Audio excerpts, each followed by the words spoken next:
Chers citoyens de Beauport-les-Moilous, les contribuables de mon comté, je viens d'assister à la mise à jour économique du ministre des Finances en Chambre. Et sérieusement, c'est encore une fois décourageant, c'est de la poudre aux yeux.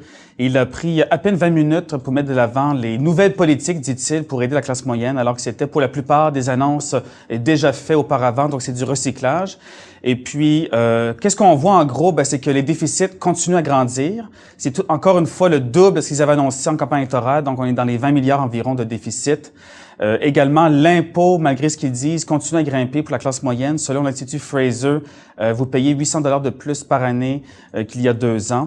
Et puis, c'est très paradoxal de voir le ministre, lors de son discours, avec un sourire aux lèvres, nous dire qu'avec ses actions, les familles les mieux nantis au Canada payent plus d'impôts ou ont moins de bénéfices, alors que lui-même peine à répondre aux journalistes et surtout à nous, à l'opposition, et notre chef Andrew Scheer en Chambre, quant à ces problèmes de l'éthique qu'il a encouru dans les dernières années. Il a trompé les Canadiens pendant 2 ans en disant que sa fortune familiale, les parts qu'il avait de 20 millions de dollars dans Mono-Chapelle étaient dans une fiducie sans droit de regard. C'est pas le cas, imaginez-vous.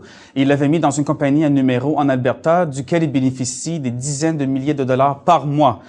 Également, il avait omis de dire à la commissaire à l'éthique qu'il avait une entreprise à numéro également en France, laquelle est propriétaire d'une grande villa au sud de la France. Donc, malheureusement, pour ce gouvernement-là, ce qu'il annonce, c'est de la poudre aux yeux, un déficit qui ne cesse de grimper, des dépenses injustifiables et aucune date à l'horizon pour un équilibre budgétaire, ce qui normalement est à la base même d'un gouvernement responsable. Donc, c'est décevant encore une fois, mais je m'attendais à rien de moins de ce gouvernement-là. Et puis, si vous avez des questions, n'hésitez pas à me contacter à mon bureau au 418-663-2113. Merci à vous et très bonne journée.